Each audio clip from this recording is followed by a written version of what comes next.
What if the most beloved TV dads of your youth were hiding secrets that could have destroyed their careers overnight? For decades, these men defined family values in our living rooms, offering a comforting warmth that felt entirely real. But behind the polished studio lights, some were living double lives, carrying immense pressure in an era that demanded silence at any cost. Today, we're uncovering 9 classic TV fathers whose real lives completely contradicted the wholesome images we believed. We'll explore the silent struggles, the hidden love stories, and the incredible courage it took for some to finally speak out.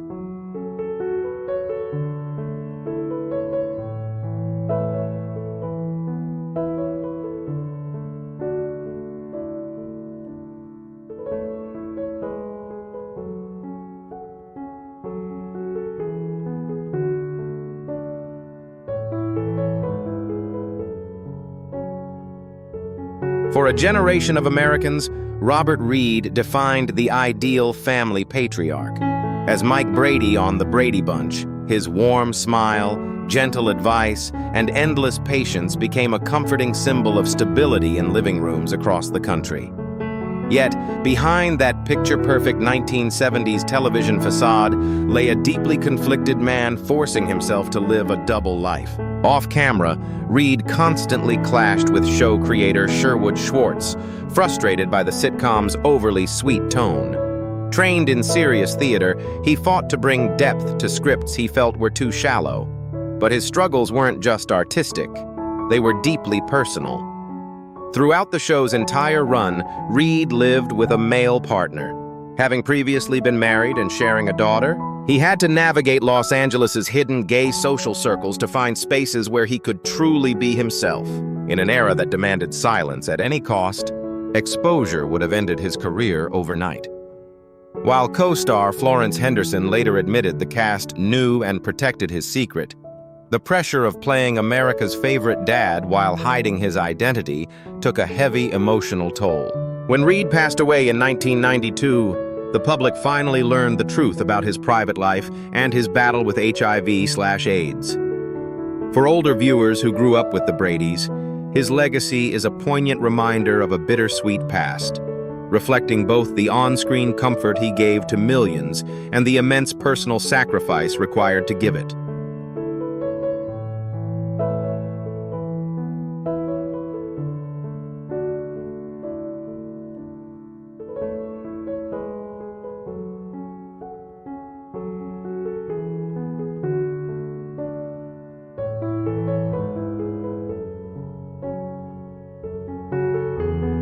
For decades, Raymond Burr was the ultimate symbol of American justice and authority.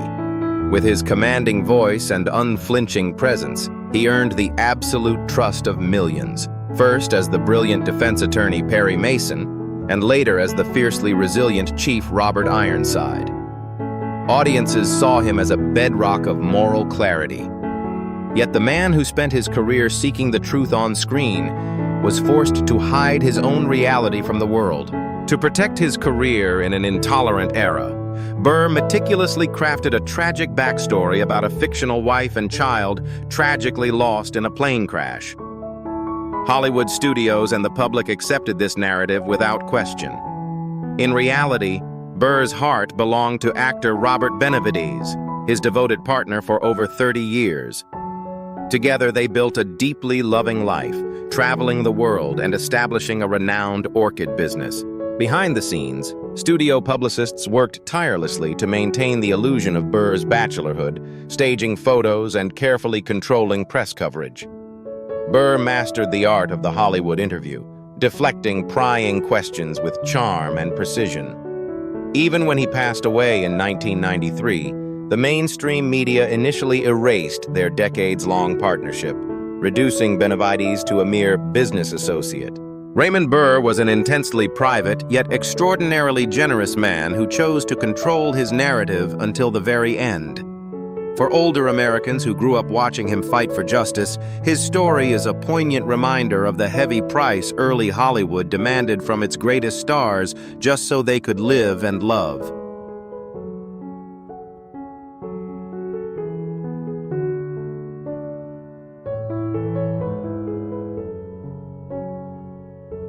For generations of Americans, Sebastian Cabot was the definition of British elegance and warmth.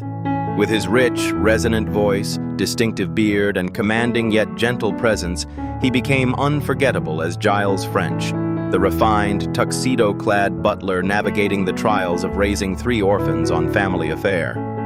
Cabot possessed a rare talent, elevating a simple 1960s sitcom premise into something deeply dignified and emotionally resonant. Yet, behind that comforting, grandfatherly television image lay a man who fiercely guarded his private world. Cabot never married, and in an era when Hollywood demanded total conformity, he mastered the art of the interview. Whenever reporters pried into his personal life, he deflected with impeccable grace, charmingly redirecting the conversation toward his passion for gourmet cooking or the nuances of his acting craft. He even used self-deprecating humor about his heavy build as a shield to keep the public at a distance. While it was quietly understood within Hollywood circles that he was a gay man who maintained relationships with men, Cabot kept his private reality safe from the predatory tabloids of the time. He split his life between London and Los Angeles, ensuring his personal narrative remained entirely under his control. When he passed away following a stroke in 1977, the tributes justly celebrated his iconic roles, including his beloved voice work for Disney. Sebastian Cabot left us with a legacy of quiet dignity, a man who gave millions a sense of home on screen while beautifully preserving the mystery of his own.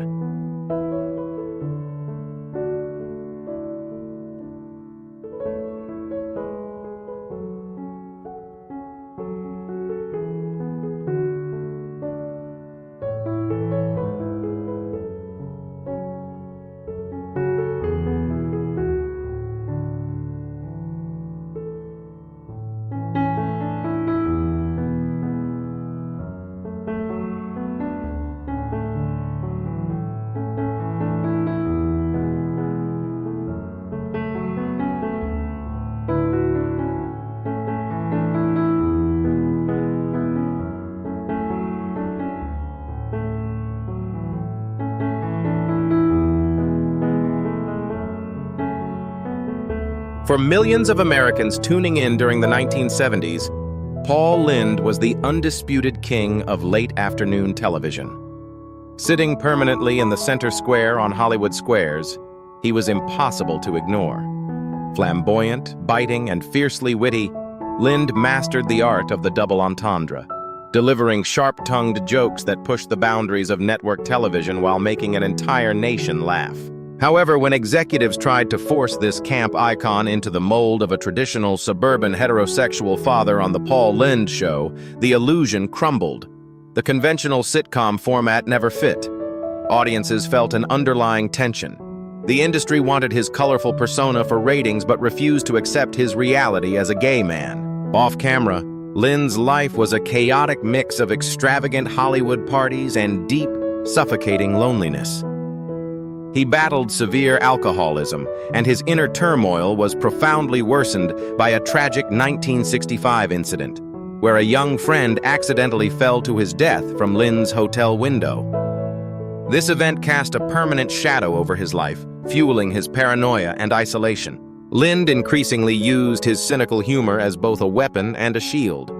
When he passed away from a heart attack in 1982 at just 55, he was found alone in his bed. For older viewers, Paul Lynde remains an unforgettable comedic genius, whose story is a poignant reminder of an era that demanded non-stop performance while denying true authenticity. For millions of Americans growing up in the late 1950s and 60s, Hugh Beaumont was the ultimate blueprint of fatherhood. As Ward Cleaver on Leave It to Beaver, his calm authority, moral clarity, and unwavering guidance offered a reassuring vision of the perfect suburban American family. Having been ordained as a Methodist minister before his Hollywood career, Beaumont brought a genuine, heartfelt sincerity to the screen. He didn't just play a man of values. Audiences truly believed he lived them. Yet beneath this pristine image of post-war domestic bliss, Beaumont's reality was far more complex. Though he maintained a conventional family life, his years under the spotlight were marked by deep personal tragedy, most notably a devastating 1957 car accident that claimed the life of his mother-in-law while his son was driving, a loss that haunted him during his peak television years. Furthermore, Beaumont grew deeply frustrated by being typecast as the perfect dad, which stifled his artistic ambitions.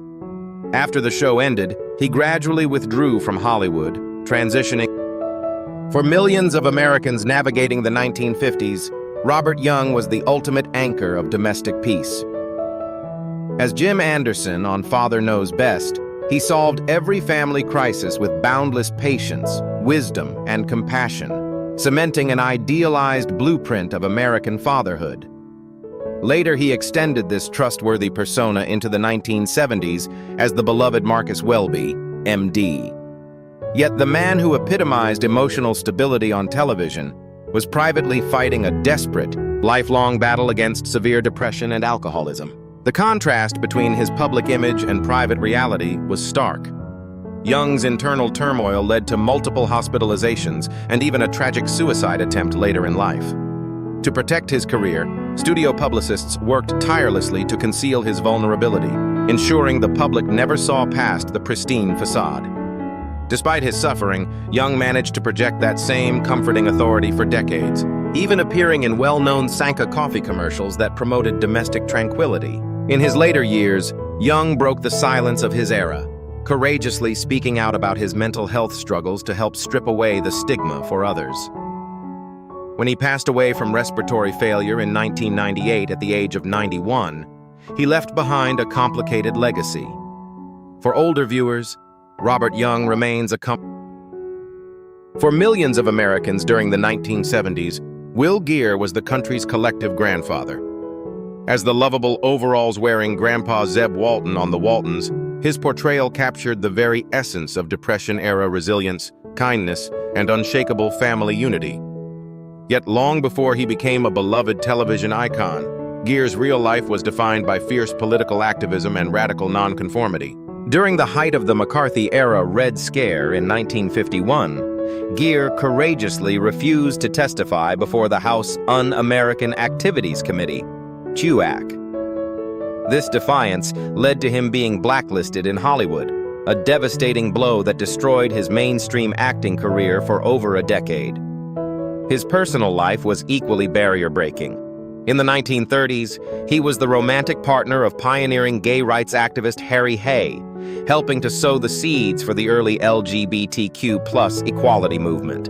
Undeterred by the blacklist, Geer utilized his botanist background and passion for theater to co-found the Theatricum Botanicum in Topanga Canyon.